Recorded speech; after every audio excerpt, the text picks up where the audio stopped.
Swayam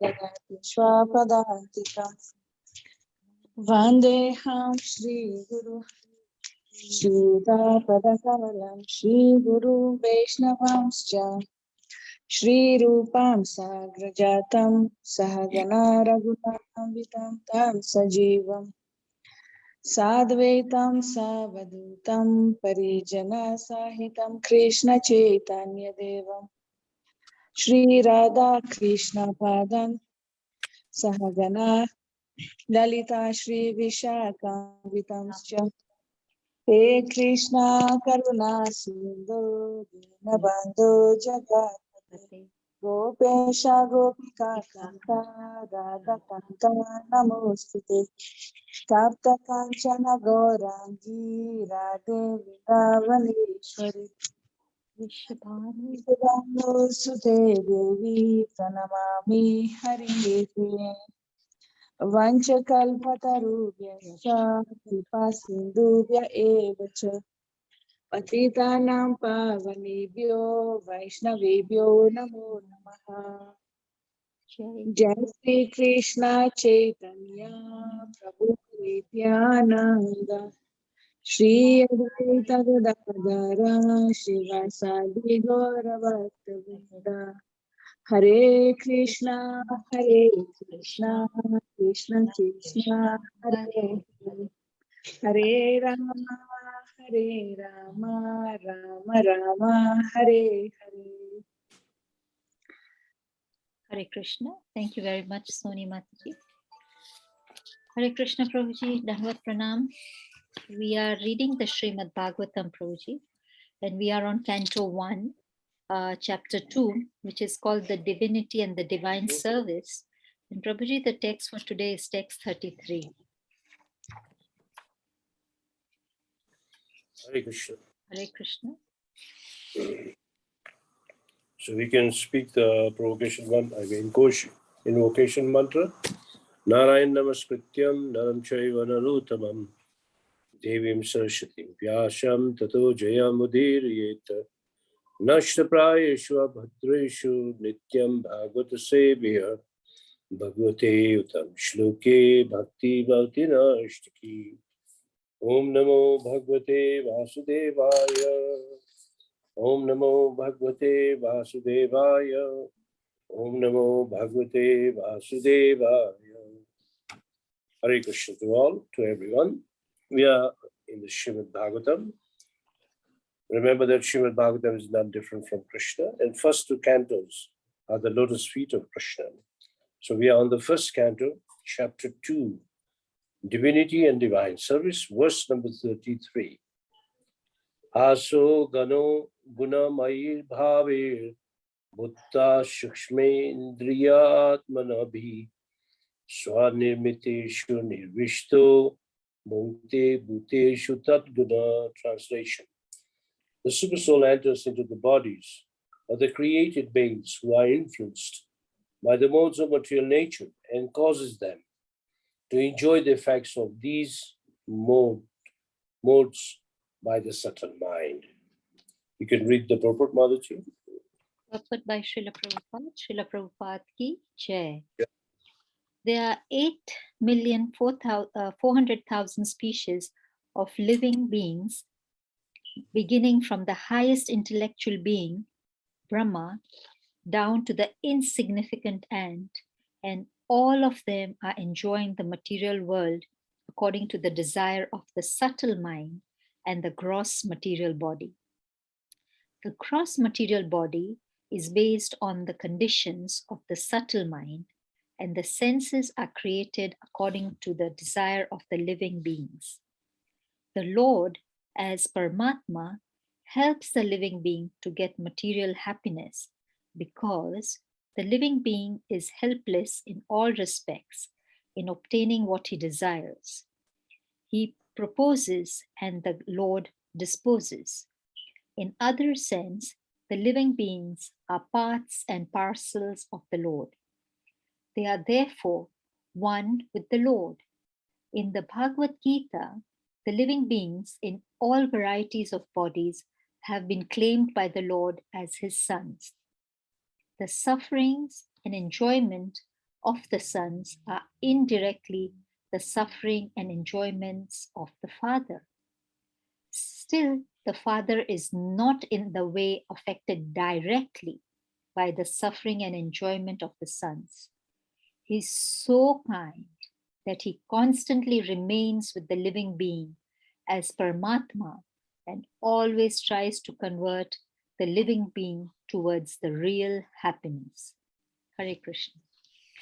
Hare Krishna. So the verse today is saying the super soul enters into the bodies of the created beings who are influenced by the modes of material nature and causes them to enjoy the effects of these modes by the subtle mind. Now this verse actually gives us a glimpse into why we are enjoying suffering in the material world. What is the cause? So if you go to Bhagavad Gita, chapter 7, verse number 27, it says, Ichha dvesha samutena dvanda mohena bharata sarva bhutani sammoham sargayanti parantapa. The translation, O sign of Bharata, O conqueror of the four, all living entities are born into delusion, bewildered by dualities arising from desire and hate. Now this verse is very powerful. It gives you an answer why we have come to this material world, or why do other living entities come to the material world. At least we human beings have that intelligence to understand why we have come. So according to this verse, two things bring us here. One is desire, the other one is hate. The desire is let me enjoy. And the hate is that we are envious of Krishna. This creates moha. Moha means illusion. And as you read further, I think it appears in the second canto, how different kind of illusions are created. And we live a life of kind of a dream and illusion. We don't even understand whatever is going on around us. So this verse is answering this question. First of all, Sri Prabhupada is explaining, starting from the greatest Brahma down to the smallest ant, everyone is enjoying the body. Different bodies. 8.4 million species is a big number. And a jiva, or living entity, is transmigrating from the lower to the higher, or sometimes from the higher to the lower, according to the desire or according to the wishes. Independence. The independence, then we have to suffer. And if we properly use our independence, then if it is on a material way, we'll go to the higher planets. And if we use our intelligence properly in the service of Krishna, no more births, we can come out. So that is the first point. Right from Brahma down to the smallest ant, smallest living entity. Every living entity is given a particular kind of body. In the Brahma Samhita, the word is used Indra and Indragopa, a different kind of explanation. Indragopa is considered to be what you call a one-celled element. What do you call? Amoeba, one-celled element.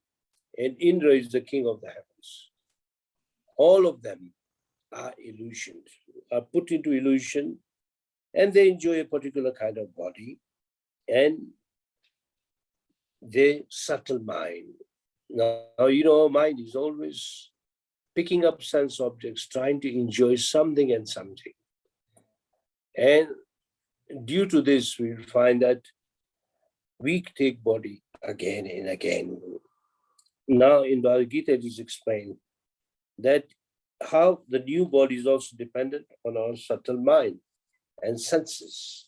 So in the 15th chapter, Krishna explains, Shrotram Chakshun Sparshanam Cha Rashanam Griyanam Evacha Adhishtaya Manaschayam Vishayan Upasevate. The living entity, thus taking another gross body, obtains a certain type of ear, eye, tongue, nose, and sense of touch, which are grouped about the mind. It thus enjoys a particular set of sense objects. So these verses appear in the 15th chapter of Bhagavad Gita. They appear in a line 8, 9, 10, and 11, which speaks about how living entity takes another body, reincarnation or changing of body from one body to another. Next, Sri Prabhupada also explains that in any body he takes, Krishna accompanies in the form of Paramatma. So our body has two souls, Atma and Paramatma. The Jiva or we is very small, very tiny. All of you know the size of the Atma, 1 to the 10,000, the size of the tip of the hair, very small. Whereas Paramatma is approximately 8 inches, as explained. Or if you stretch your finger from the middle finger to the thumb, that is the size of Paramatma. If you put it in your heart here, it's not small, it's quite big. So anyway, we cannot perceive Paramatma unless we perform a very serious yoga, either Ashtanga Yoga, Dhyan Yoga, or Hatha Yoga. Yogis can see that, even devotees can see it, like Dhruva Maharaj, he saw Paramatma in the heart. And then later on, he saw same Paramatma coming outside. So we should have that faith. Anyway, when Krishna is explaining to Arjuna, this verse is about how the living entity takes a particular body, changes one body. In the final verse, Krishna says, only those engaged in bhakti yoga can understand the change of body. Those who are not engaged in Krishna consciousness or bhakti yoga will not understand. Even if you try to explain, then it will become very difficult for them because they cannot comprehend. Their brain cannot comprehend what is going on. But those who have strong faith in the words of Krishna, in the words of Bhagavad Gita, they will accept, yes, we are changed. Sri Prabhupada explains in a very simple way. Sri Prabhupada says, the body is changing every minute. Each minute the body is changing. Not that it's changing after a few years, it's changing every minute. And in 6 times in one's lifetime, it changes. After birth, to a baby, to a child, to a youth, a grown-up, producing byproducts, getting old and dying. All these are different bodies. So if we were to told, if someone is told that your baby form is dead, nobody likes these words, but it is true. Now we already grown up, we have discarded that body. Many of you may have an experience who might have heard that there are certain snakes, in fact, most snakes, they give up their external body, they shed off the external body, and they get a new body. I don't know how many of you heard that. They remove the outer covering. It's like you peel off a banana in the similar way. They discard their external body and they take up a new body.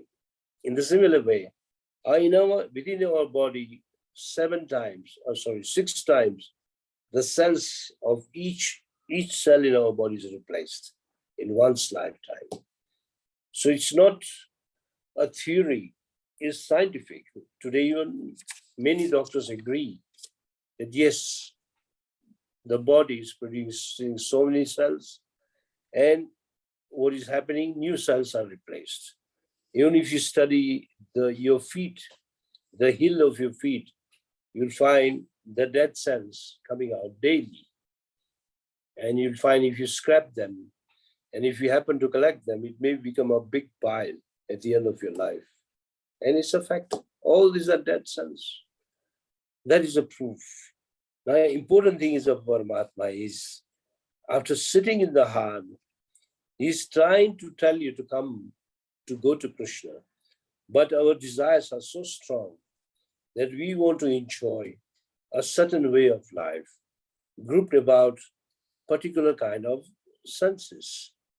So it says that everyone enjoys a particular sense of objects, which will vary from one living entity to another. One may enjoy one set of objects, another one may not enjoy. Those who are accustomed to hear Prabhupada says, imagine you have a body of a pig.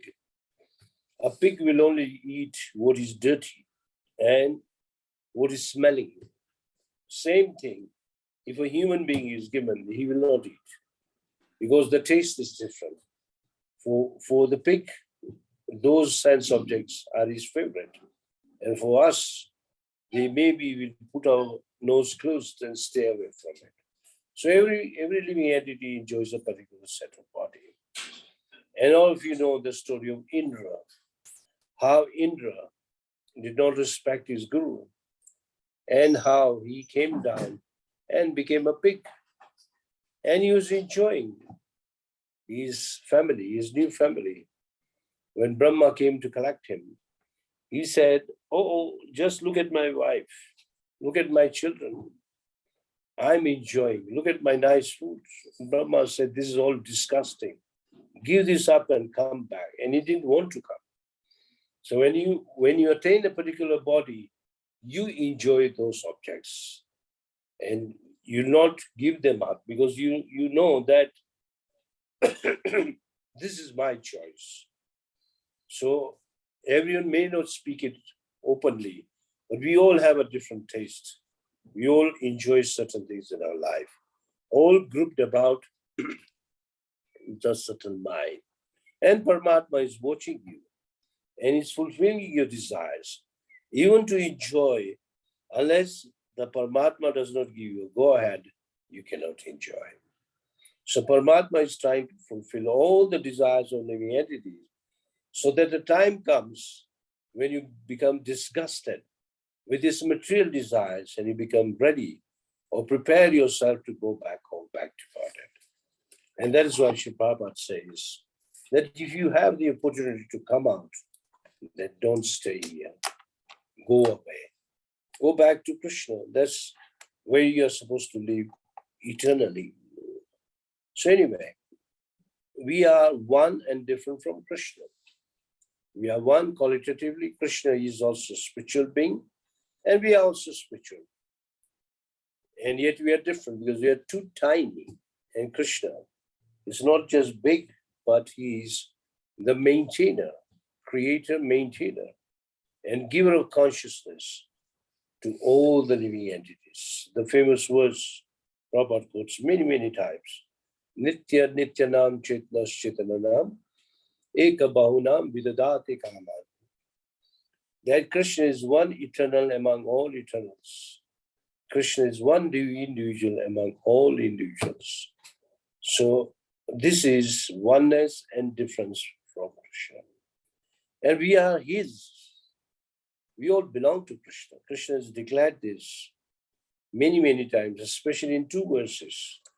The 15th chapter, he says, Mame Vasu Jivaloke, Jiva Bhuta Sanatanam, Manasastani Mriani, Prakatistani Karshati. That living entities are my part and parcels. They come into this material world and they have to struggle with 6 senses, which include the mind.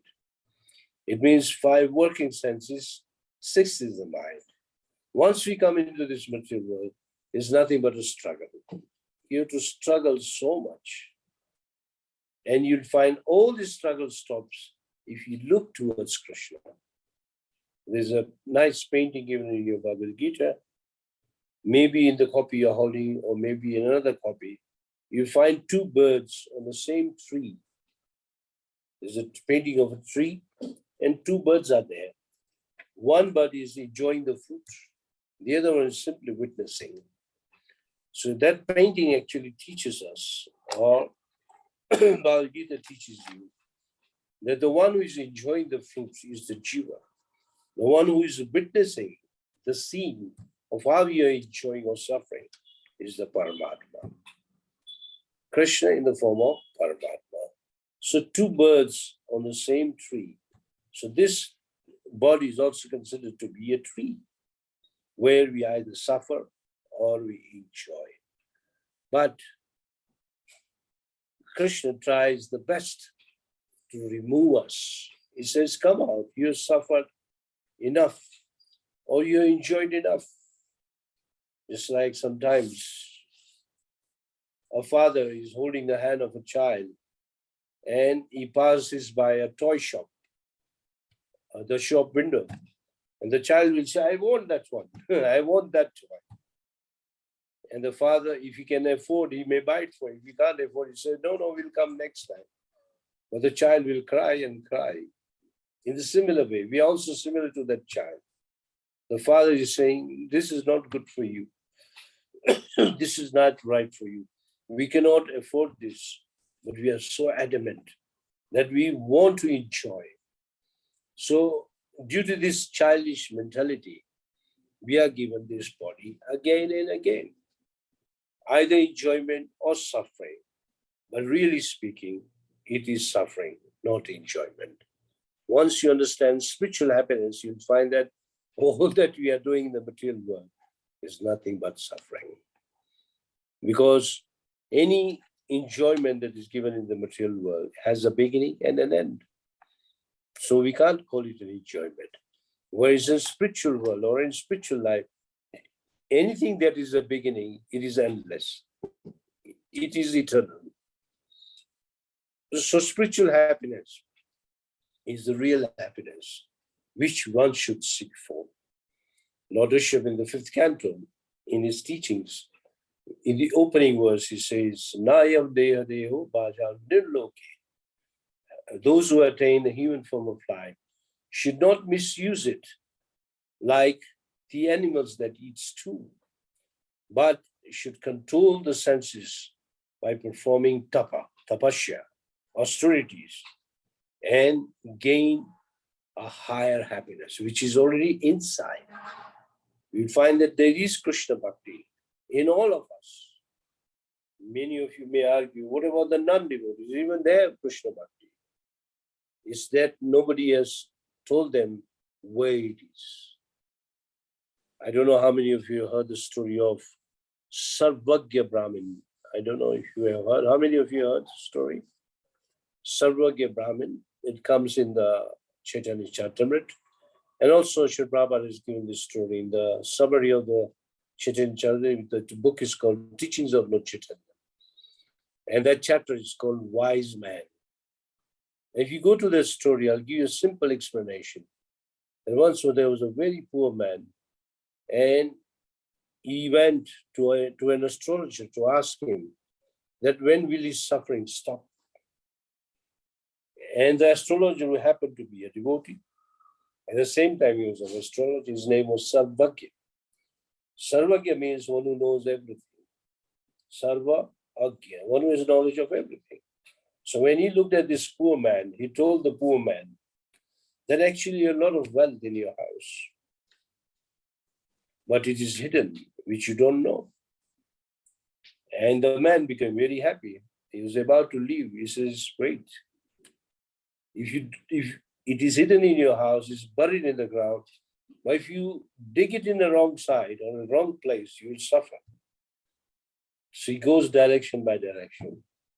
If you dig in the southern direction, you can be attacked by a wasp, which is very poisonous. You can die of poison. If you dig in the north, there's a huge snake, a python, who can devour you. If you dig in the west, there is a ghost. Ghost means there's some spirit.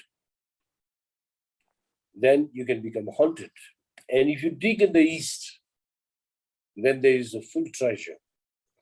You just have to dig a little and you can see all the treasure. This story is meant to explain to us how Krishna Bhakti is hidden in us. So why East? Can anyone say what is the special quality of the East? If you are given 4 directions, there's only one thing which can happen only in the East.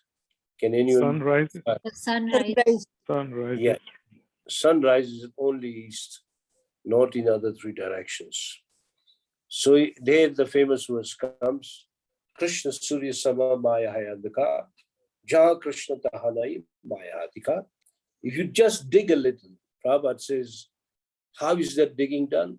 simply by chanting Hare Krishna, Krishna Krishna, Hare Hare, Hare Rama, Rama Rama, Hare Hare.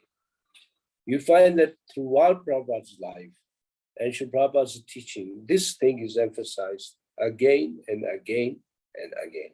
Simply chant Hare Krishna and you'll be happy. Why does he say like that? Because you're a person who doesn't know Krishna. If he starts chanting, if he can get happiness, what about the people who actually know Krishna? With the name itself is complete, full of power. I mean, it is full of juice, eternity, bliss. And it's like a touchstone. You need to bring it on your tongue, that's all. And the moment you start chanting, you see the effect. That's why when Sarvagya was told to dig in the east, it actually means that you engage in bhakti yoga. In the southern direction was karma kanda, that it will poison you. Northern was compared to yoga, because in yoga, one yogi tried to destroy another yogi. And the west is compared to Vijnana, speculation, not knowledge, but speculation. Whereas east means simply take up Krishna, and anyone can perform Krishna consciousness. Anyone who has ears and tongue can chant Hare Krishna. Simple. In this way, anyone can be uplifted. So Lord Rishabdev, connecting this story to Lord Rishabdev's teaching, Lord Rishabdev says, these senses which you got, control them. Don't misuse your senses.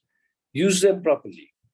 And when you use your senses properly, it is also called yoga. You may not be knowing. Yoga also means Indriya Swayam. Controlling your senses is also called yoga. And that is also called tapa. Because by this tapa, you can actually experience happiness, which you cannot. Take in your practical world. If you fasted one day, very soon Palo Nijala Ekadashi is coming. Remember that. Imagine you have fasted whole day. You just wait at night, let the morning come quickly so I can eat something. Because there is a quest for eating. So just like a hungry man enjoys the food, in a similar way, the spiritual master creates that hunger or the quest in the heart of a devotee and then gives him Krishna consciousness. So he actually enjoys. So the similar way, we should all try to seek real happiness. Because in the material world, it's not actually happiness, it's all suffering. Spiritual life means suffering. So Paramatma tries the best to uplift you. But yet, we don't want to. We think that we want to enjoy in our own way. So in our own way, whatever you try, you'll become more and more bonded. Instead of coming out, you'll become bonded. So don't become enamored by the three modes of nature. Krishna tells Arjuna that don't be cheated by these three modes of nature. Don't be cheated by the karma kanda section. Remain fixed in Krishna consciousness. Yes, karma kanda can be avoided if you understand the supreme position of Krishna and by understanding the value of Krishna consciousness.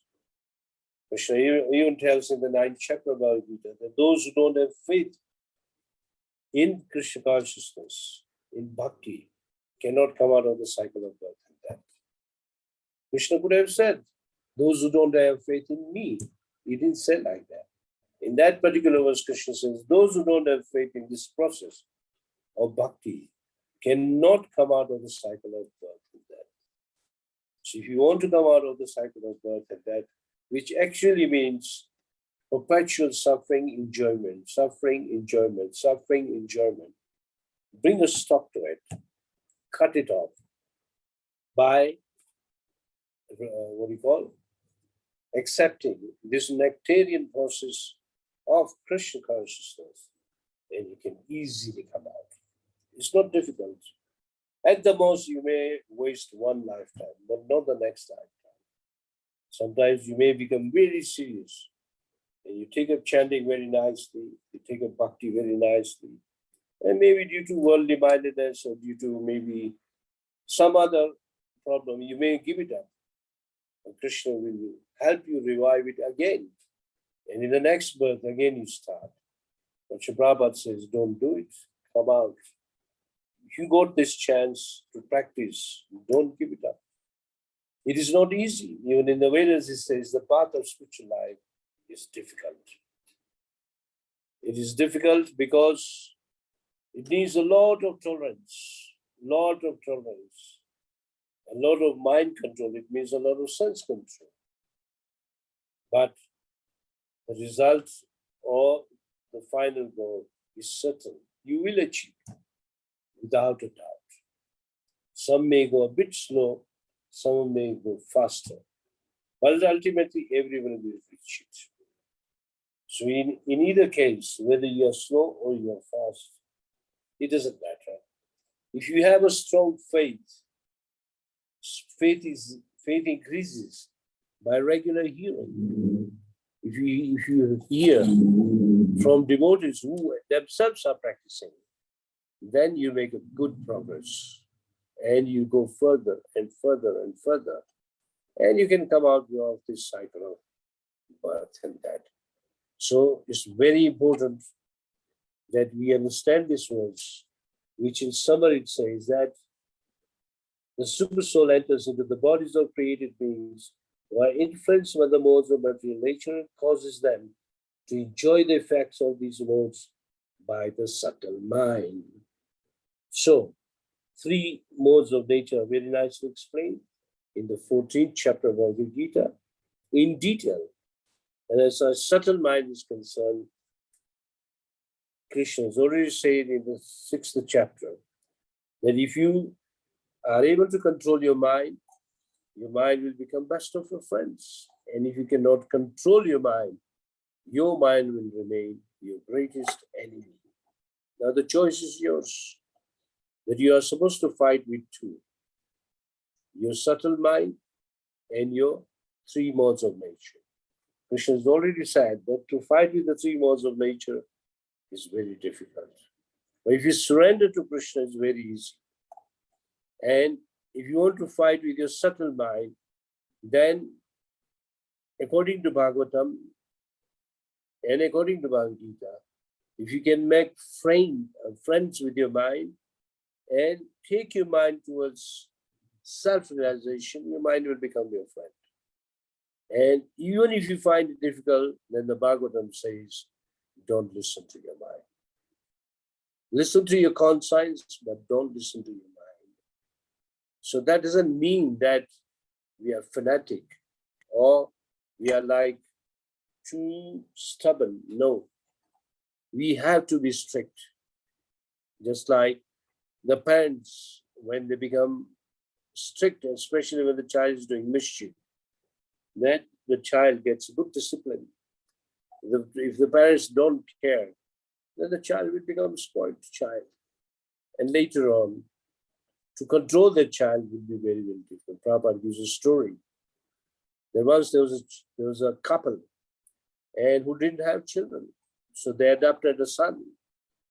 And as he grew, he was pampered so much that he became a spoiled child. And after becoming a spoiled child, he became a thief. And one day while stealing, he even killed somebody. And he was caught. And the immediate punishment was that he was to be hanged. So on the day of hanging, he was asked if he had any desire, if he wished, if he has any final wish, the government will try to fulfill. He says, yes, I want to talk to my mother. And the mother was brought up. He's already on the noose. He was already on the rope, about to be pulled up. So he tells the mother, come closer, mother. And the mother was crying and came closer. He said, still come closer. And when mother came very closer, he bit the ear of the mother and told the mother, if you had given me good instruction, I would have never been hanged like this. But you spoiled me by giving me everything. So anyway, the mind is also like that. If you give everything to the mind will be spoiled. But you have to tame your mind. Another example Srila Prabhupada gives is that of a lion. When a lion is to be used in a circus, they capture the lion. How do they train the lion? They don't give him food for many days. And the moment they want to train him, they'll give him little food, train him, again give him little food, again train him. So the lion knows that if I don't listen to them, I won't get any food. In this way, the lion gets tamed. So even if your mind is like a lion, you can tame it and make this best use of the bad bargain. Prahlad Maharaj says, even the human body is not a good body, but human body has an advantage that you can understand Krishna and you can go back home, back to Godhead. So take that advice of Prahlad Maharaj, understand this verse properly, that having gotten this human form of life, instead of going through perpetual happiness and suffering, go for the permanent enjoyment. Permanent transcendental happiness is to go back home, back to Godhead, which can experience even in this life, even in this material life. You can enjoy highest happiness if you engage in Krishna consciousness. Hare Krishna. So, any questions, any comments? Hare Krishna. Thank you very much, Prabhuji, for this lovely explanations. Prabhuji, I have two questions. Prabhuji, you said the Paramatma is 8 inches. So is Paramatma 8 inches in all? So in human beings, I can understand because we are more or less the same size. But what about other animals or other beings? Okay, Bhagavatam says in human beings is 8 inches.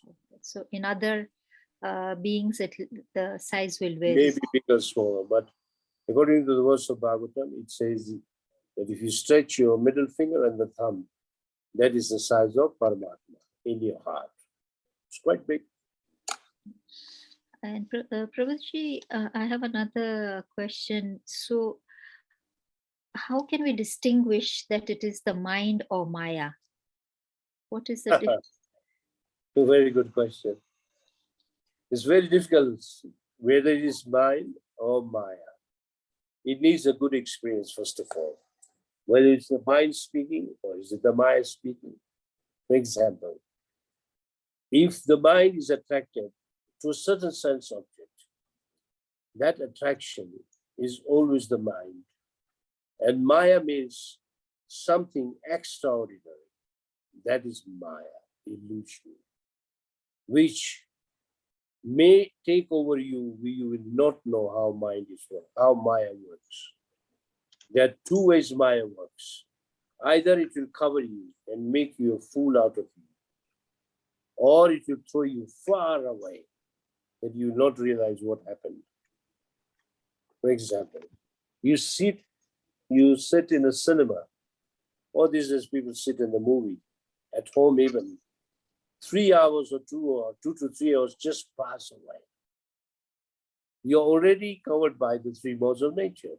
And when you're seeing a movie, there's another 3 modes, you're adding on it. So at least for 3 hours, you forget that you're not in the world. Am I right or wrong? This is an example of Maya. I'm just giving you. And when you say your mind dictating you, like you know sometimes that this is not right for you, but you still want it. Now that is the mind. You very well know, you have knowledge. For example, a smoker or the cigarette packet, I think generally they write the Surgeon General wants that smoking is bad for health. The sign is there, but you don't accept it. You say, who cares? I want to smoke. That means you're listening to your mind. And these two examples should be kept. And in many cases, after an experience, you realize that I have listened too much to the mind. I should have not listened to the mind. And as far as mind is concerned, you'll also come you'll understand after a long experience that Maya has given you a lot of problems. The first effect of Maya is it makes you forget Krishna.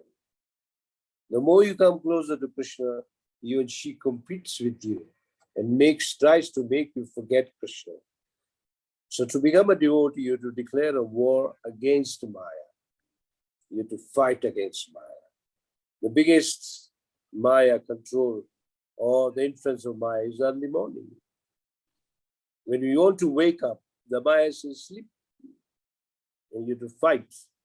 Tell the Maya, no, my clock, my time is saying time up. I must wake up, take a bath, and go for Mangalarti. Or let me take a bath and sit down to start chanting my rounds. So this is known as declaring the war against Maya. Maya, first of all, you should know the meaning of the word Maya. Ma-ya, that is not. What is not is called Maya. It looks real, but it is not. There is no truth in it. That is called Maya. Just like in English, there's a word called mirage. On a dry road, you see water in front. The eyes is showing you that there is water. When you reach that place, there's no water. That is Maya. In a similar way, another example is like you may be sitting in your room and there's sunshine outside, and a little pencil light of sunlight is coming inside. And if you have a mirror in your hand, you can reflect that light in your dark room. And when you see that reflection, you may think it is real. Yes, it is real according to eyes, but there's no truth in it. It is just a reflection. And so if you go to the 15th chapter of Bhagavad Gita, Krishna explains to Arjuna in first 5 verses, giving the example of a tree. Krishna tells this material world is an upside down tree. The real tree is the spiritual world. So become detached or cut this tree and come to the spiritual tree or the spiritual world. Is it okay, Madhaji? Prabhuji, in this example of getting up in the morning, Oh. will it not be that the mind is telling you, go to sleep, you can get up tomorrow? Is that not the mind? But you just said it is Maya, so. Yes, it is mind, it is body, but the influence is of Maya. Because Maya works through the mind, senses, even intelligence. It covers, it blinds you. I don't know if one of the paintings in one picture, in the old science of self-realization, and one of the British they had given this painting, which shows a staircase. And a staircase, it shows the 6 elements of Kama, Krodha, Lobha, Moha, Mada, Matsarya, anger, greed, attachment, and so on. And then the staircase turned the other direction. The stairs become white, in which acceptance of spiritual master, following regulatory principles, chanting Hare Krishna. If you know this painting, then on the top of the painting is Krishna, Radha Krishna. But at the bottom of the painting is Maya. She's holding jewels in the hand.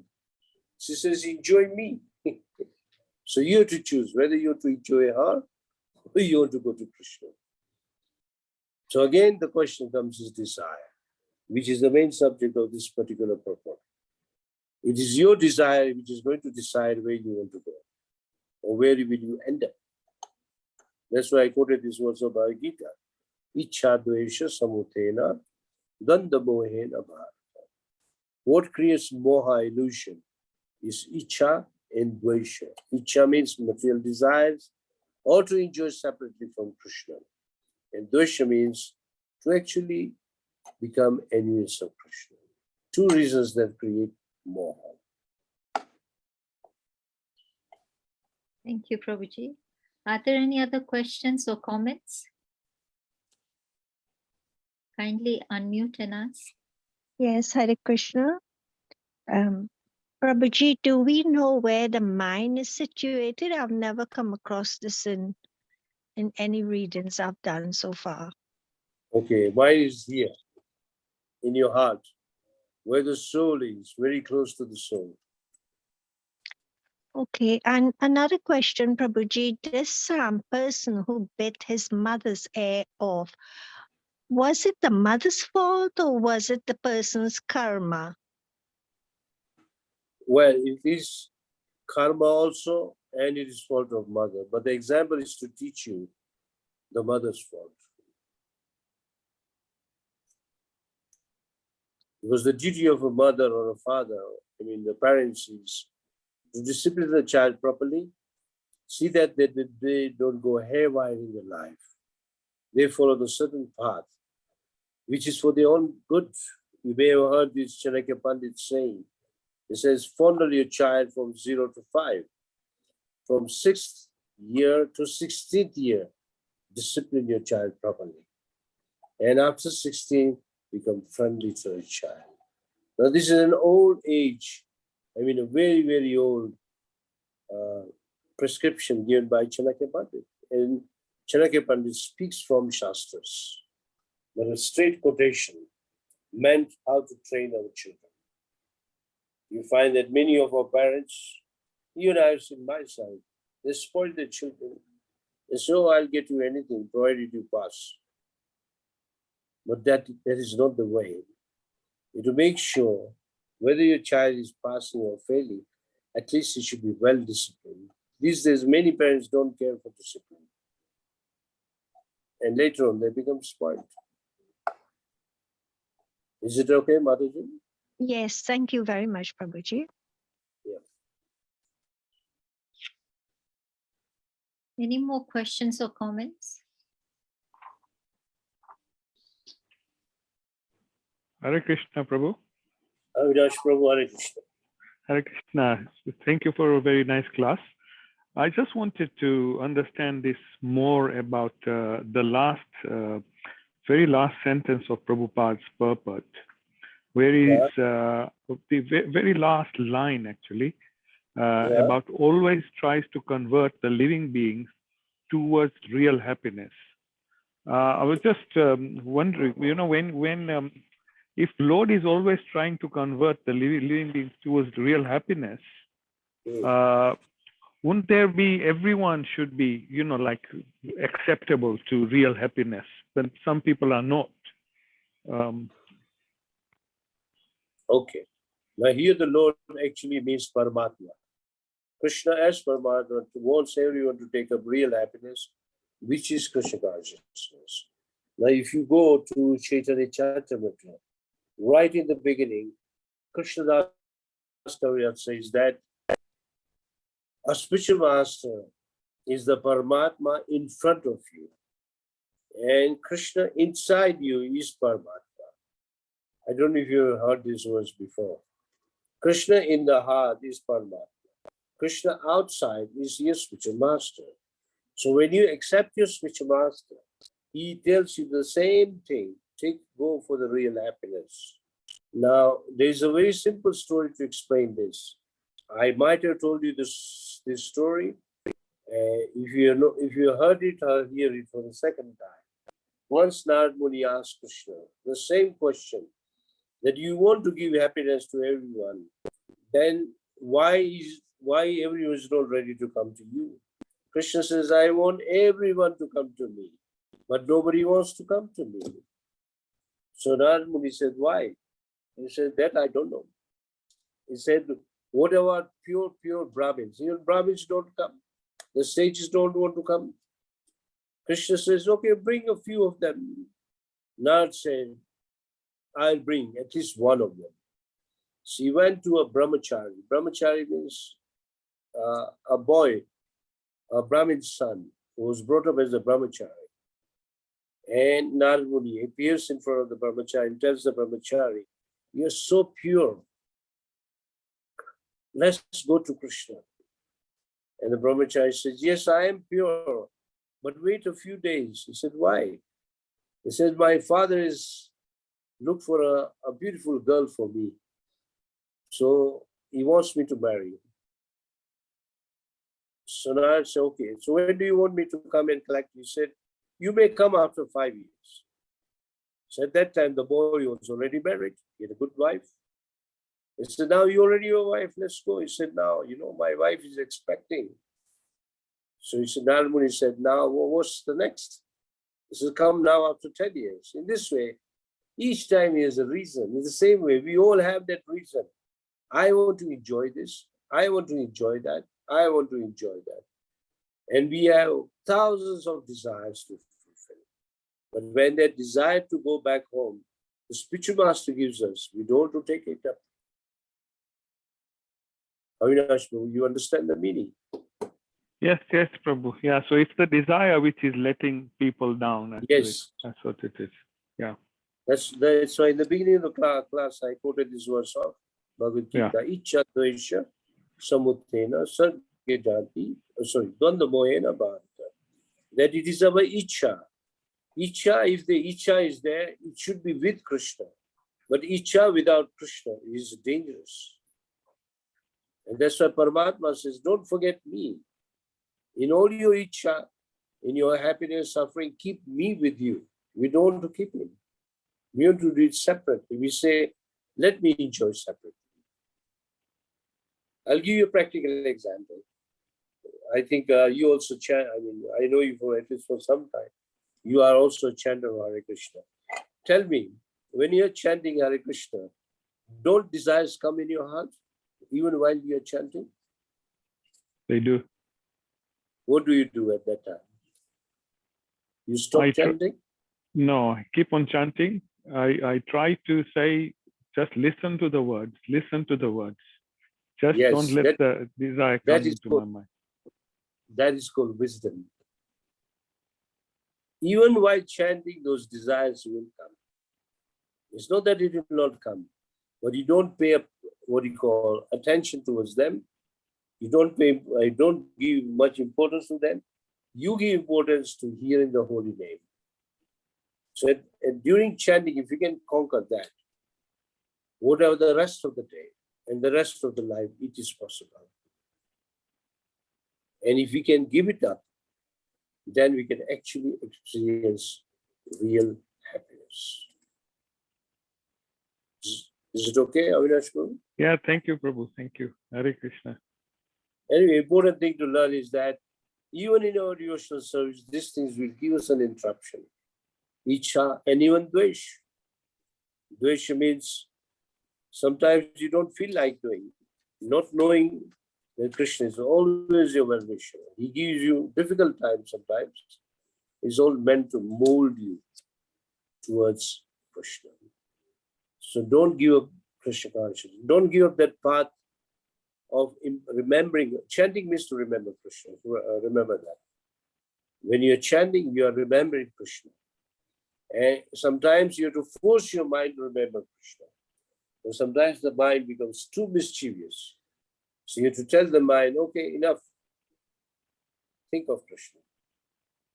And this will discipline the mind, and you'll be able to stay on the track of Krishna consciousness. Okay, any other question? Hare Krishna, Prabhu. Hare Krishna. Arya Govind Prabhu, yeah. Yes. To fight with the mind and to convince the mind to hear the topics of Krishna, to attentively hear Krishna is always a challenge. And I heard somewhere that you give small tasks to the mind. Like, let's say, if you want to tell your mind that you have to hear the mantra for the last the next 1.5 hour or 2 hours, it's a big thing for mind. Mind will not accept immediately. So just like mind traps us in bits and pieces. So to trap the mind, also to tell the mind that just here for this one mantra, this one round. So it's easier for us to break down into bits and pieces. Is that the right understanding, Prabhu? It is right understanding, but at the same time, don't be very cruel with your mind. Let me tell you. You should know how to handle your mind. Sometimes you're too cruel and try to suppress the mind too much. That can become dangerous. So you should know how to handle how to tackle your mind properly. Because wisely you have to do it. Sometimes you know that maybe some bad thought can come, something may come up in your mind and will even bug you, even while you are engaged in devotional service. You can always tell your mind, just wait for a while. I'll come back to you. But finish your duty first. That's why Srila Prabhupada says, if you finish your rounds daily, if you daily hear Bhagavatam, read our scriptures, study them nicely, it means you are filled. Your heart should be filled with those things. After that, you can maybe attend to other things like even listening to your mind. But at that time, if you're already full nicely, especially by Shravanam, Kirtanam, hearing and chanting, then there's very less room for your mind to trouble you. And you can easily quieten your mind. Enough, hear what I have heard is not what you are saying. So let me listen to this. I don't want to listen to you. That is the way. Thank you, Prabhu. Hare Krishna. Yeah. It's not that even after 20 years, mind will not trouble you. It will still trouble you. It's the nature of the mind. It's okay? Thank you, Prabhu. Hare Krishna. Hare Krishna. Hare Krishna, Prabhuji, it was good if you didn't reveal that secret that even after 20 years, the mind will not trouble you. Yeah, it doesn't leave you, but you have to be strong. And you have to be intelligent, how to deal with it. Because after 20 years, the mind will also become more stronger. It's using the strength of the Maya. Prabhupada says that each time you become a strong devotee, the Maya will become stronger. And you have to keep fighting and fighting and fighting. Okay, if there are no questions, we can end it up here. There are no other questions. Can I request Prahlad Prabhu? Prahlad, can you please close the session? Hare Krishna.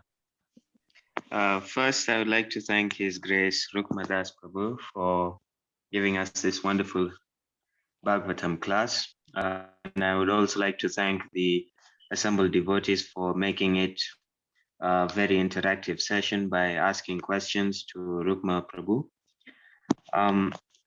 So it was a very wonderful class, Prabhu, very wonderful insight on how we're supposed to persevere or go on regardless of Maya's cling towards us. It is true that when one becomes more involved in devotional life, Maya becomes even more stronger to tempt us to veer off the path back to God, of going back to Godhead.